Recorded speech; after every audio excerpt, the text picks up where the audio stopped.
오늘 말씀을 나누는 가운데 전하는 자나 듣는 자 모두에게 하나님의 예비하신 성령의 놀라운 능력이 충만하기를 주님의 이름으로 축복합니다. 제가 한동안 설교하면서 예화 중에 스포츠와 관련된 예화를 많이 썼던 기억이 있습니다. 그랬더니 이런 말이 공동체에 돌았습니다. 목사님 설교 때 스포츠에 관련된 이야기를 못 들었다면 너는 설교를 들은 게 아니다. 제가 그 얘기를 듣고 되게 고맙고 반갑기도 했지만 제가 한편으로는 너무 한쪽으로 편중된 예화를 나눈 것 같아서 한동안 자제해야 되겠다라는 마음이 들었습니다. 오늘 오랜만에 한번 해보려고 합니다. 어려워하지 마시고 말씀의 문을 열기를 원합니다. 야구 좋아하시는 분들은 한 번쯤 들어보셨을 거라고 생각이 드는데요, 야구에 통용되는 용어 중에 필승조라는 단어가 있습니다.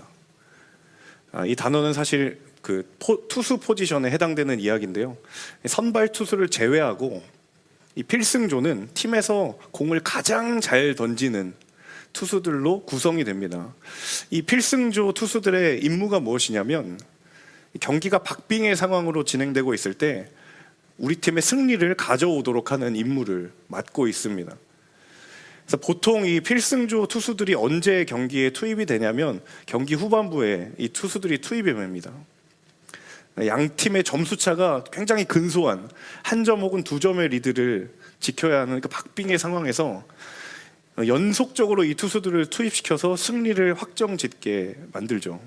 그러니까 점수차가 얼마 안 나기 때문에 이 리드를 지키고 승리를 가져오기 위해서 팀에서 가장 잘 던지는 투수를 연달아 계속 투입을 시킵니다. 그래서 이 투수들은 많은 이닝을 던지지 않고요, 여러 명의 투수가 짧게 던지면서 그 상대방의 공격을 막는 역할을 합니다. 그래서 이제 한국 시리즈처럼 경기 하나로 이제 승패가 결정나는 그런 중요한 경우에 보통 팀들이 이 필승조를 가동합니다. 물론 필승조가 잘 던져서 경기에 승리를 가져오는 경우도 있지만, 또 어떤 경우도 있냐면 믿었던 필승조가 점수를 내어주는, 소위 말하면 방화라고 하죠, 불을 질러버리는, 그래서 역전을 허용하는 경우도 꽤 있습니다. 그러니까 어쨌든 필승조는 경기의 승리를 보장하는 팀의 전략 가운데 하나죠.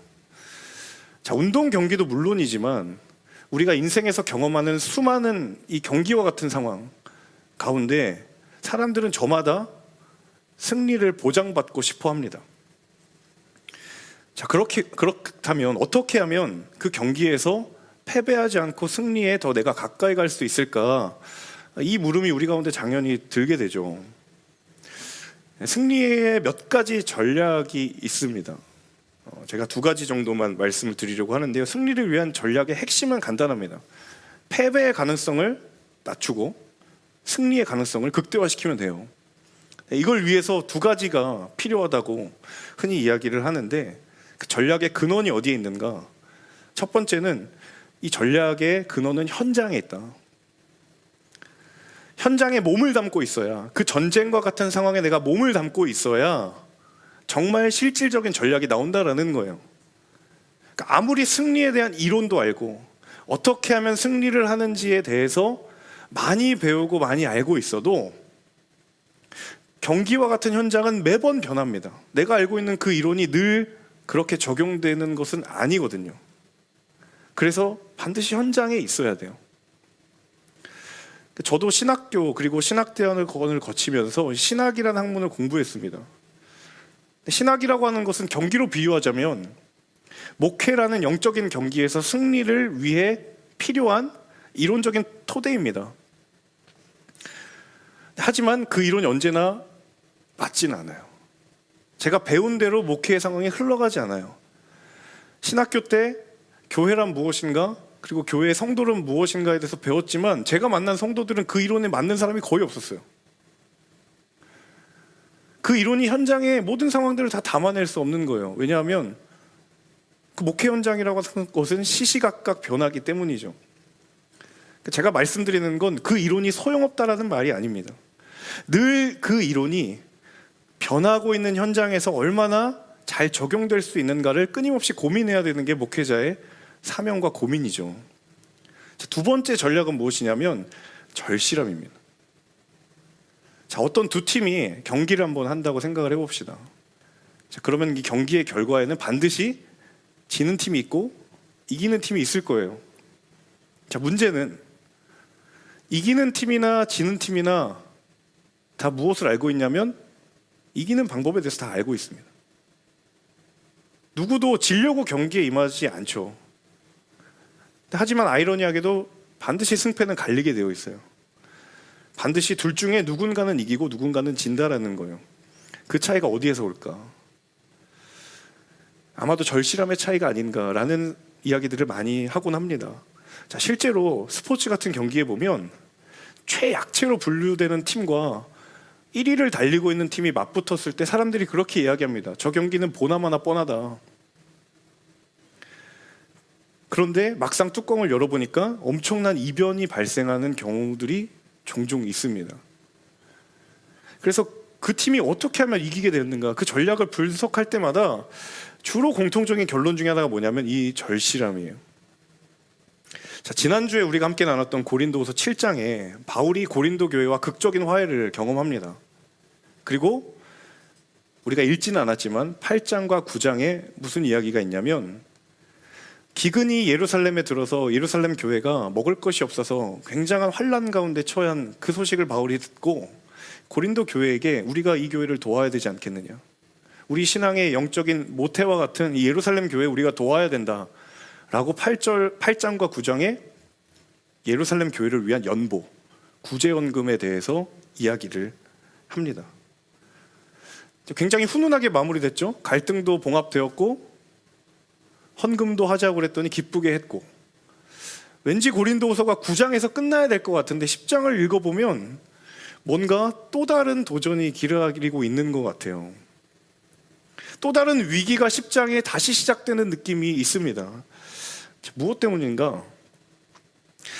고린도 교회의 대부분의 성도들은 바울의 편지를 듣고 회개하고 돌아갔어요. 그런데 여전히 그 교회에 남아있는 바울을 대적하는 사람들, 끊임없이 그 성도들을 미혹하는 사람들이 남아있었던 것 때문이에요.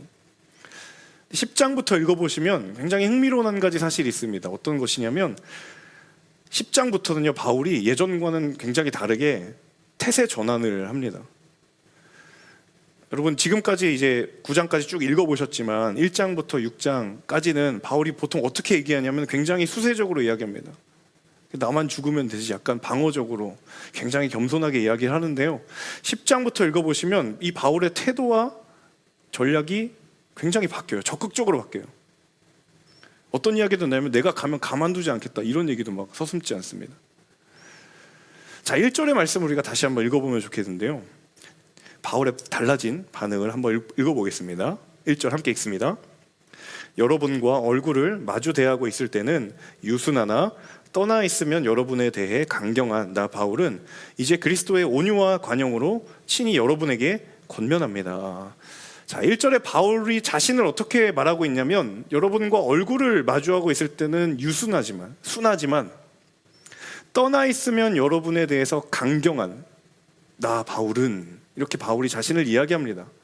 근데 이 표현이요, 얼핏 보면 바울이 자기의 입으로 그 얘기를 하는 것 같지만 사실은 이건 바울이 하는 얘기가 아니에요. 누가 하는 이야기냐면 바울을 대적하는 사람들이 바울을 공격할 때 했던 표현이에요. 바울 스스로가 말한 이야기가 아니라 대적자들이 바울을 향해서 비난할 때, 저 바울은 멀리 떨어져 있으면 굉장히 강한 것 같은데 실제로 만나보면 별거 없다, 말도 어눌하고 별 볼 일 없다. 역사의 기록에는 바울이 외모가 대머리라고 돼 있거든요. 굉장한 매부리코였어요. 비주얼도 떨어지고 말도 못하고, 근데 떠나서 편지를 받으면 굉장히 센 것 같고, 뭐지? 그걸 가지고 막 비난을 했던 거예요. 10절에 보면요, 더 정확한 표현이 있는데요, 우리 10절 말씀 같이 한번 읽어보도록 하겠습니다. 10장 10절 함께 읽습니다.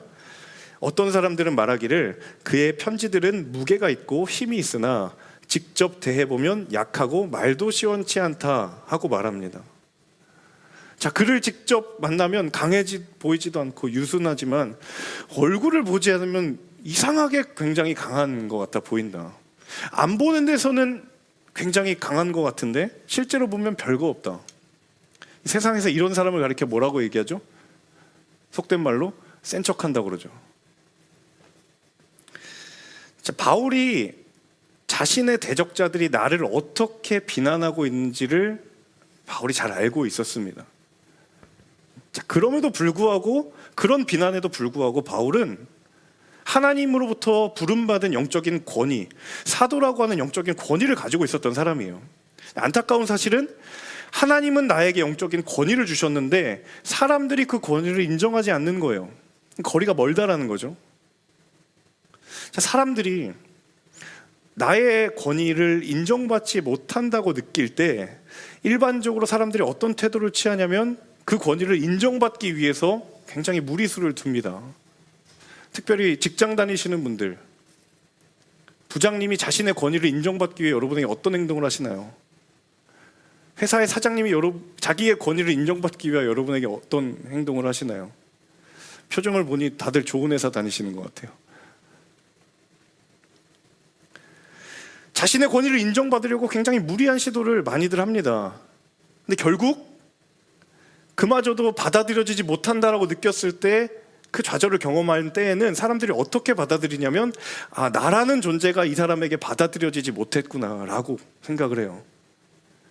그러니까 내가 가진 권위나 혹은 어떤 공동체에서 내가 가진 영향력은 곧 무엇이냐면 나예요. 나라는 존재예요.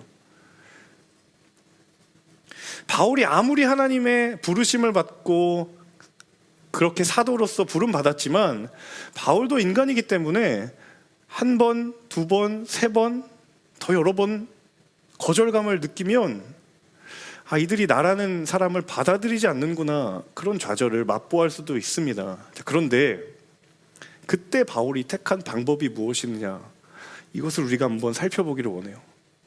나라는 사람이 받아들여지지 않는다라고 느껴질 때 바울이 선택한 방법에 우리의 시선을 한번 고정하기를 원합니다. 자, 앞서 읽었던 1절의 말씀을 다시 한번 읽어보겠습니다. 1절의 말씀 다시 한번 읽습니다. 여러분과 얼굴을 마주대하고 있을 때에는 유순하나 떠나 있으면 여러분에 대해 강경한 나 바울은 이제 그리스도의 온유와 관용으로 친히 여러분에게 권면합니다. 제가 색깔을 달리 했는데 뭐로 권면한다고요? 그리스도의 온유와 관용으로. 자, 온유는 뭐예요? 부드러운 태도입니다. 관용은 뭐예요? 넓은 마음이에요. 근데 놀라운 사실은 그 바울의 연약해 보이는, 직접 만나면 유순하고 별 볼 일 없어 보이는 그 모습을 바울이 대적하는 사람들은 그렇게 평가를 했는데 바울 자신은 그 모습을 뭐라고 표현했냐면 나에게 온유가 있고 관용이 있는 거다. 똑같은 모습을 보고 바울이 고백한 언어와 바울이 대적하는 사람들의 표현이 다르다라는 거예요. 그들은 나를 유순하고 보면은 별것 없고 별 볼 일 없는 거라고 이야기하지만 바울은 그 모습은 하나님 그리스도의 온유와 관용이라고 하는 거예요. 지금 고린도 교인들에게 무엇을 도전하고 있냐면 나라는 사람이 보여주는 이 약한 모습을 그들은 별것 없다라고 이야기하지만 하나님은 나를 가리켜서 온유와 관용이라고 말씀하신다. 당신들은 무엇을 선택할 거냐? 이 도전을 하고 있는 거예요. 근데 여러분, 이 온유와 관용이라고 하는 단어 앞에 붙어있는 표현을 제가 좀 주목하기를 원하는데요. 자, 온유와 관용 앞에 뭐라고 표현되어 있었어요? 기억나세요? 그리스도의 온유와 관용이에요. 사실 저는 온유와 관용보다 이 그리스도의라는 표현이 포인트가 있다고 봅니다. 바울이 고린도 교회에 권면하기를 온유와 관용으로 권면을 하는데 그 온유와 관용의 소유주가 누구냐면 그리스도, 주님이시라는 거예요. 자, 내가 거절을 당하고 내 존재가 부정당하는 상황 속에서 사실 바울은 거기까지만 해도 괜찮아요. 포기해도 자신 손해볼 것 없어요.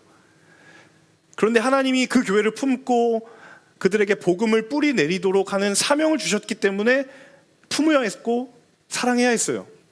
자, 그러기 위해선 그들을 받아야 할 바울의 그 마음의 그릇이 인간적인 그릇이면 안 돼요.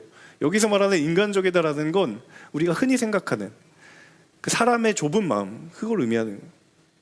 그들을 받으려면 적어도 내가 원래 가지고 있는 그 관용과 온유의 그릇으로는 불가능하다라는 거예요. 그래서 바울이 선택한 방법이 무엇이었냐면 내 마음의 그릇을 넓히시는 하나님의 성품을 구했다는 거예요.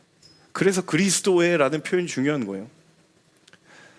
한번 여러분 생각해 봅시다. 바울이 아닌 사람들도 온유하고 관용적이에요. 여러분 교회 다니지 않는 사람들도 나보다도 온유할 때도 있고 나보다도 관용적일 때가 있어요. 그렇죠?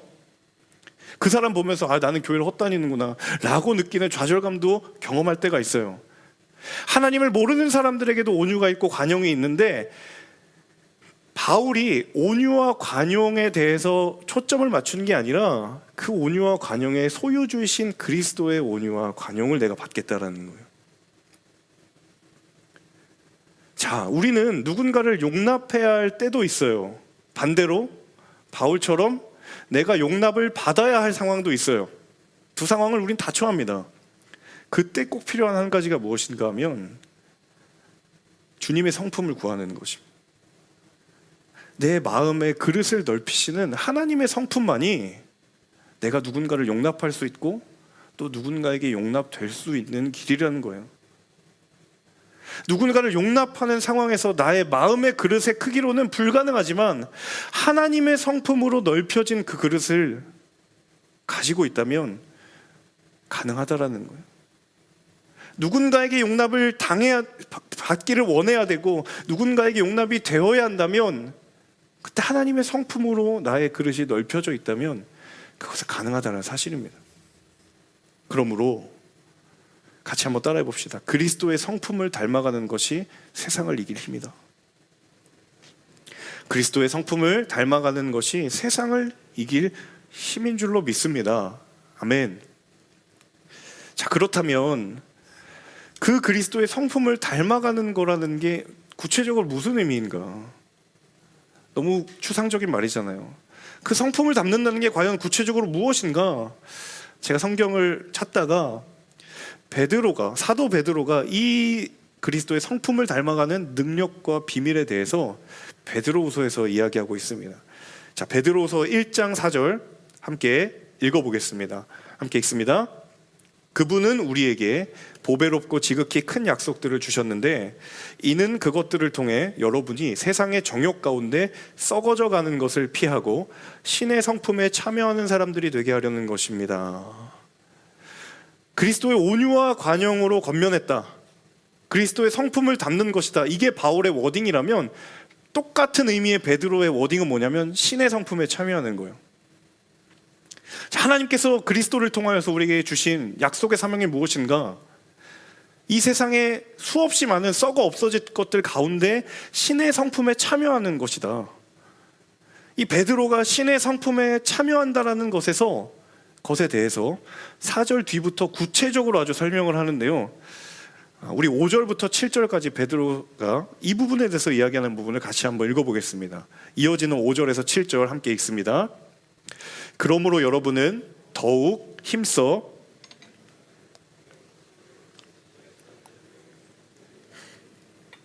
경건의 형제 우애를, 형제 우애의 사랑을 공급하십시오. 굉장히 구체적인 단어들이 나열이 되어 있는데요. 여러분, 이 순서가 굉장히 중요합니다. 자, 첫 번째 순서가 뭐예요? 뭐부터 시작돼요? 너무 빨리 지나갔나요? 네, 끄덕이시는 분이 계셔서 한번 다시 띄워드리겠습니다. 5절에서 7절. 자, 시작이 뭐예요? 믿음이에요. 믿음. 그리스도의 성품을 닮아가는 첫 출발점이 무엇이냐면 믿음이에요. 그리스도를 믿는 믿음으로 시작하는 거예요. 자, 그런데 믿음이 시작이라니까요. 자, 그 다음부터 뭐가 쭉 나오냐면, 자막이 너무 열일을 해서 죄송한데 한 번만 더 띄워주시겠어요? 자, 믿음 다음부터 뭐가 있습니까? 덕, 지식 다음에 뭐예요? 절제, 인내, 경건, 형제 우애. 다 무엇에 관한 것들입니까? 한 개인의 성품에 관한 것들이에요. 믿음으로 그리스도의 형상을 담는 믿음의 출발점이 시작되면 그 다음부터는 뭐가 이루어져야 되냐면 한 개인이 그리스도의 성품을 닮아가는 과정에 들어간다라는 거예요. 그리고 그 성품의 완성이 뭐냐면 마지막 단어가 뭐예요? 사랑이라는 거예요. 한 사람이 예수 그리스도를 만나고 복음의 감격을 경험하고 그의 출발이 예수 그리스도를 믿는 믿음으로 출발하지만 그 믿음의 완성을 향하여 가는 과정 가운데 우리는 무엇을 경험해야 되냐면 한 인간의 성품이 그리스도를 닮아가는 것이어야 하는 줄로 믿습니다. 어떤 분들은 이런 이야기를 하더라고요. 목사님, 제 인성이 변화되느니 제가 한 사람 더 전도해 올게요. 되게 웃으라고 한 얘기인데 심각하게 저를 쳐다보시면 제가 당황스럽죠. 목사님, 저는 안 바뀌거든요. 제가 그냥 한 명 전도해서 데리고 오는 게 더 편할 것 같아요. 그게 쉬울 것 같아요. 우리 안에 주님을 성품을 담는 거 굉장히 어렵습니다. 대단히 멀고 어려운 길입니다. 그런데 하나님의 성품으로 채워나가는 과정이 세상을 이길 힘을 공급받는 과정이에요. 목사님, 다 자기 성격대로 믿는 거죠. 사람 성격 변하지 않아요. 아니요, 여러분, 믿음의 직무유기입니다. 베드로에 따르면 믿음의 출발에서 덕에, 지식에, 형제 우애에, 절제에 한 사람이 예수 그리스도 닮아가는 과정이 있어요. 어렵더라도 포기하시면 안 됩니다. 해도 되고 안 해도 되고의 문제가 아닙니다. 하나님이 우리에게 저마다에게 주신 사명이에요. 우리가 하나님 닮아가는 것. 사랑하는 여러분, 저와 여러분의 성품과 인격이 예수 그리스도를 닮는 온전한 그릇이 되기를 주님의 이름으로 축복합니다. 주님 닮은 성품과 인격에 온전한 복음의 메시지가 담겨 있게 되는 줄로 믿습니다. 저와 여러분이 그 지경을 향하여 나아가기를 축복합니다. 우리 이어서 2절 말씀 같이 한번 읽을까요? 2절 함께 읽습니다. 내가 여러분에게 요청하는 것은 내가 여러분에게 갈 때 우리가 육체를 따라 행한다고 여기는 사람들에게 내가 단호히 대처하는 것 같이 여러분을 강경한 태도로 대하지 않도록 해달라는 것입니다. 자, 바울이 대적자들을 대하는 태도, 고린도 교회를 대하는 태도는요, 바울에게 있어서 굉장히 중요한 부분입니다. 왜냐하면 그의 태도는 곧 무엇인가 하면 메시지거든요. 바울이 어떤 태도를 취하느냐는 고린도 교회를 향한 메시지가 돼요. 자, 대적자들이 그렇게 이야기하잖아요. 바울을 만나서 보면 별 볼 일 없는데 그의 편지는 무게가 있고 힘이 있다. 대적자들도 인정해요. 그 이유가 무엇일까? 그 언어에 바울의 메시지, 힘이 실려있기 때문이죠. 자, 2절에서도 바울이 고린도 교회를 향하여 이렇게 이야기합니다. 내가 갔을 때, 다시 갔을 때 내가 그 교회를 어지럽히는 이들 치리하고 징계하는 일이 없도록 해달라. 굉장히 협박에 가깝죠. 그 강력한 메시지가 바울이 그렇게 내가 하겠다라는 것을 이야기해주고 있는 거예요. 바울은 굉장히 이상적인 사람입니다. 말하는 대로 살고 자신이 가르치는 대로 살고, 그가 사역을 하면서 그가 복음을 전하면서 가장 능력이 있었다라고 고백하는 사실이 무엇이냐면, 그가 생명과 같이 마음에 품었던 사실이 무엇이냐면, 가장 강력한 언어는 삶으로 살아내는 언어가 가장 강력하다는 것을 바울이 믿고 있었기 때문입니다. 우리의 신앙에 있어서 가장 강력한 영적인 도전이 무엇이냐면, 우리가 말로 하는 언어의 영역과 우리의 삶의 영역의 그 차이를 어떻게 좁힐 것인가. 나의 언어의 영역은 예수로 가득 차 있는데 내 삶의 영역은 하나도 예수가 보이지 않아요. 내가 예수에 대해서, 그리스도에 대해서 고백한 그 언어만큼, 그 분량만큼 내 삶의 그 언어로 차 있는가? 나의 언어에는 예수로 가득 차 있는데 나의 삶의 영역은 예수와 무관하지는 않는가? 오늘날 한국교회의 현대 그리스도인들을 향하여 주는 가장 강력한 영적인 도전이라고 저는 생각합니다. 특별히 코로나 팬데믹을 지나면서 교회가 사회로부터 난타를 당하고 있습니다. 한마디로 속된 말로 만신창이가 되어가고 있습니다. 그 비난이 근거 없는 비난이고 공격일 수도 있지만, 여러분, 대부분 그 이유가 무엇입니까? 교회는 말이 다르고 행동 다르다는 거 아니에요? 그리스도인들은 말 다르고 행동 다르다는 거 아니에요? 그리스도인들의 언어의 영역에 담겨져 있는 메시지와 삶의 영역에 담겨져 있는 메시지가 동일하다면, 그 분량이 차이가 없다면 교회는 가장 영광스럽게 사회 가운데 빛나게 될 줄로 믿습니다. 복잡한 이유가 아니에요. 교회와 그리스도인이 담아내는 언어의 분량만큼 우리의 삶의 언어가 담겨지면 하나님은 그 사람을 통하여서 능력을 발하실 줄로 믿습니다. 사랑하는 여러분, 그리스도의 언어를 삶으로 담아내는 삶이 되기를 주님의 이름으로 축복합니다. 여러분의 가정에서, 여러분이 찬양의 시간 가운데, 예배의 시간 가운데 고백한 언어만큼 여러분의 가정에서 그 언어를 담아내시기를 축복합니다. 여러분의 학교에서 여러분이 순 나눔을 하면서 고백한 그 귀하고 아름다운 언어만큼 학교의 삶에서 그 언어를 담아내시기를 축복합니다. 여러분의 직장에서 여러분이 하나님 앞에 기도한 언어의 분량만큼 직장의 삶에서 그 언어를 담아낼 수 있다면 그 한 사람을 통하여서 가정이 변하고 교회가 변하고 캠퍼스가 변하고 직장이 변하게 될 줄로 믿습니다. 바로 그 한 사람으로 이 땅이 변화되고 바로 그 한 사람으로 잃었던 한 영혼이 돌아오게 되는 역사가 일어나는 줄로 믿습니다. 이어서 4절과 5절의 말씀 같이 한번 읽어보도록 하겠습니다. 우리가 가지고 싸우는 무기는 육체에 속한 것이 아니라 견고한 요새를 무너뜨리는 하나님의 능력입니다. 우리는 모든 궤변을 무너뜨리고 하나님을 아는 지식을 대적해서 스스로 높아진 모든 주장을 무너뜨리고 모든 생각을 사로잡아 그리스도께 복종시킵니다. 10장에서 바울이 고린도 교회를 흔드는 그 문제를 이전보다 더 엄중하게 인식했던 것 같아요. 왜냐하면 바울이 이 4절부터 이 상황을 어디에 비유하냐면 전쟁에 비유를 하거든요. 마치 두 군대가 전쟁을 하는 듯한 상황에 비유하고 있습니다. 이 비유를 조금 잘 이해하시려면요, 당시에 이 고대의 전쟁에서 승리를 가져올 수 있는 필수 요건을 아셔야 됩니다.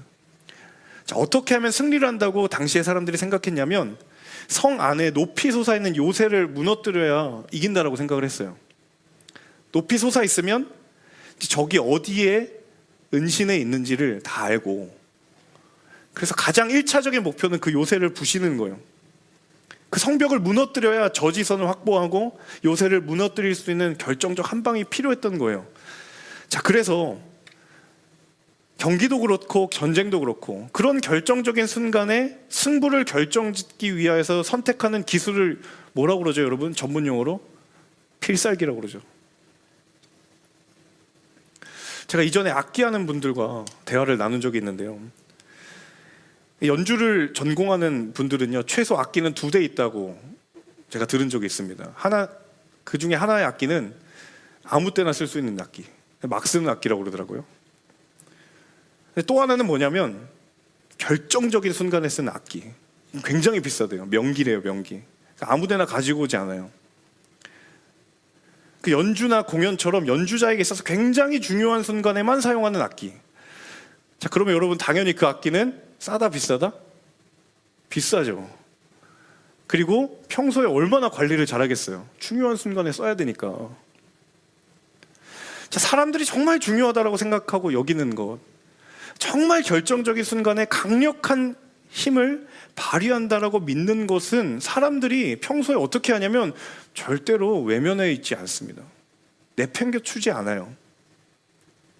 진짜 중요한 것들은 평소에 악기를 관리하듯이 간직하고 지키고 관리합니다. 바울이 영적인 요새를 무너뜨려야 하는 결정적인 순간에 꺼내든 카드가 뭐였어요? 4절에 보면 우리가 가지고 싸우는 무기는 육체에 속한 것이 아니라 견고한 요새를 무너뜨리는 뭐라고요? 한 번만 4절을 띄워주시면 감사하겠습니다. 네. 견고한 요새를 무너뜨리는 하나님의 능력. 무슨 의미입니까? 바울에게 하나님의 능력은 결정적인 순간에 내가 공연장, 연주회에 들고 가야 할 그 명기처럼 내게 너무 소중하고 귀한 거라는 거예요. 자, 그러면 바울은 바로 그 결정적인 순간에 하나님의 능력을 쓰기 위하여, 그 힘을 극대화시키기 위하여 어떻게 준비했을까? 평소에 하나님의 능력을 두기를 즐거워하는 거예요. 평소에 잘 관리하는 거예요.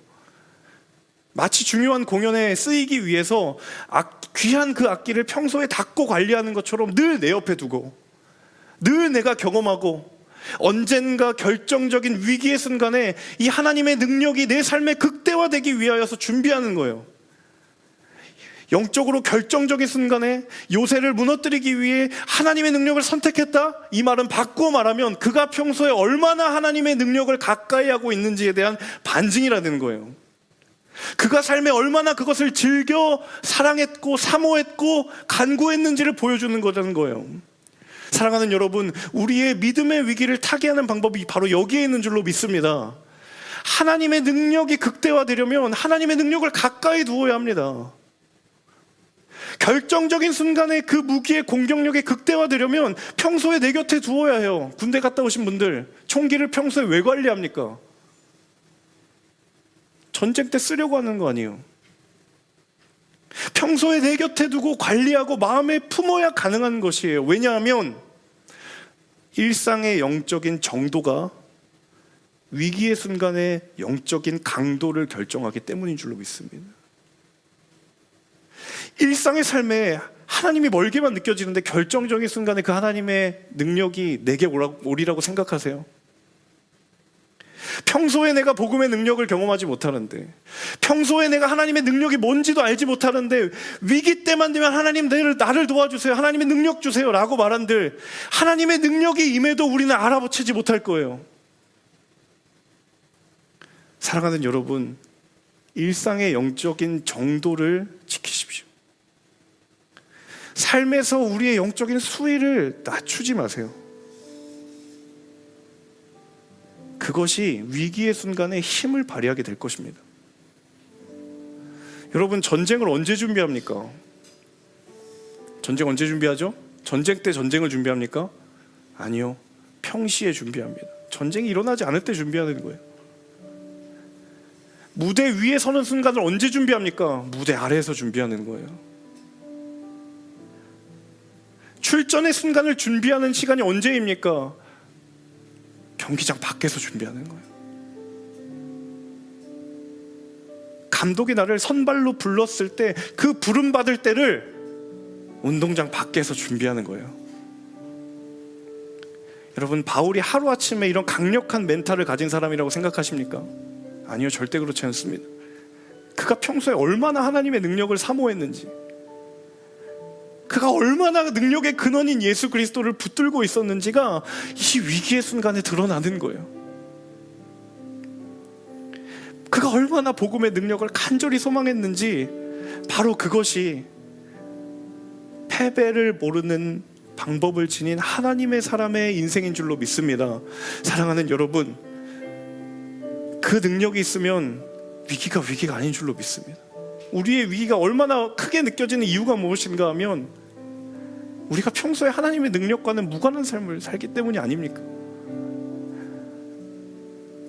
평안하고 아무 일 없고 별탈 없는 상황 가운데 하나님의 능력을 저 멀리 미뤄두었다가 허겁지겁 위기가 닥쳤을 때 그거 쓰려고 가지고 왔더니 사용법도 모르고 어떻게 써야 되는지도 모르고, 그래서 우리가 하는 거라고는 하나님 도대체 어디 계시냐고. 여러분, 지금 준비하는 것입니다. 이미 하나님께서 말씀을 통해 패배를 모르는 방법을 우리 모두에게 말씀을 통하여 알려주신 줄로 믿습니다. 그 능력을 지닌, 그 믿음의 비밀을 지닌 귀하고 복된 폴트의 모든 예배자들 되시기를 주님의 이름으로 축원합니다. 여러분, 이 찬양 같이 함께 불렀으면 좋겠습니다.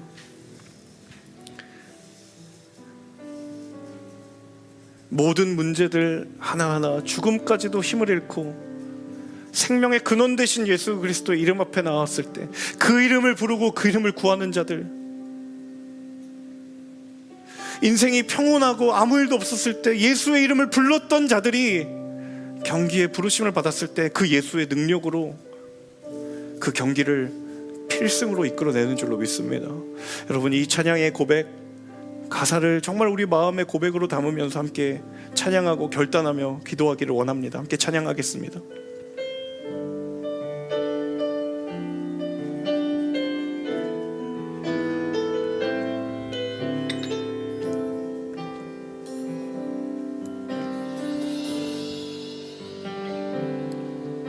수많은 무리들 줄지어 그분을 보기 위해 따르네. 평범한 목수이신 그분 앞에 모든 무릎이 꿇어 경배하네. 모든 문제들 하나하나 죽음까지도 힘을 잃고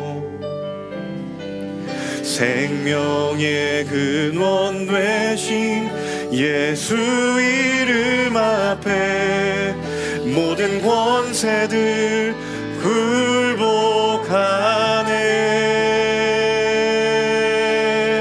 오 주님, 예수의 이름을 높입니다.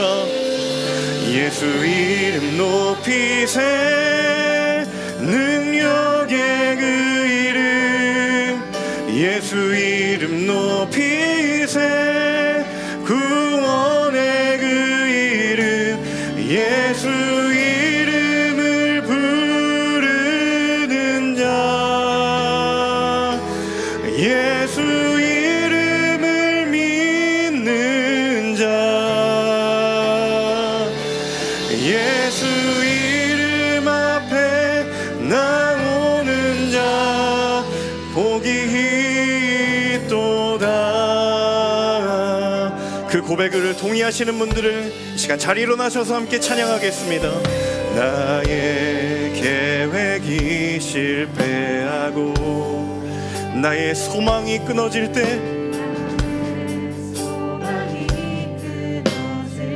삶의 주관자 되신 그분 앞에 주관자 되신 그분 앞 나의 무릎을 꿇어 경배하네. 꿇어 경배하네. 나의 삶을 그분께 맡길 때 그때 비로소 나의 마음이 평안한 줄로 믿습니다. 비로소 나의 마음 평안해. 구원의 반석 되신 예수의 이름 소리 높여 찬송하기를 원합니다. 오 주님, 우리가 예수의 이름을 높입니다. 아멘. 예수 이름 높이세. 능력의 그 이름 예수 이름 높이세. 구원의 그 이름 예수 이름을 부르는 자 예수 이름을 믿는 자 예수 이름 앞에 나오는 자 복이 있도. 우리 전심으로 우리 믿음을 고백하며 찬양하며 나아갑니다. 예수 이름 높이세. 예수 이름 높이세. 능력의 그 이름 예수 이름 높이세.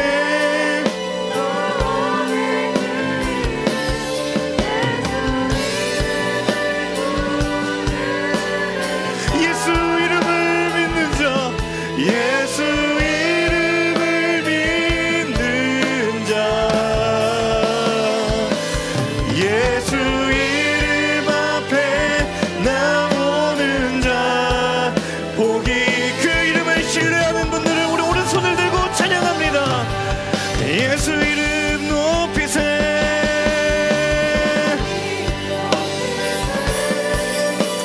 주님 그렇습니다. 주님 예수 이름 높이세. 구원의 그 이름 예수 이름을 부르는 자 예수 이름을 믿는 자 예수 이름 앞에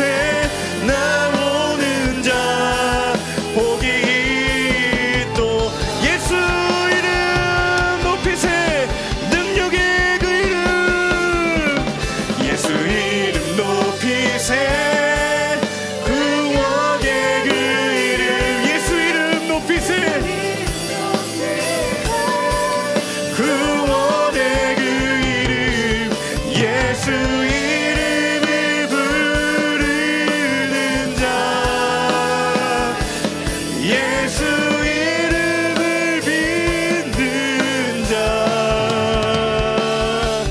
예수 이름 앞에 나오는 자 복이 있도다.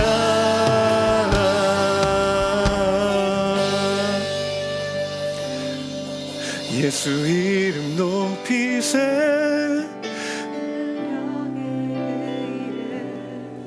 예수 이름 높이세, 구원의 그 이름, 예수 이름을 부르는 자,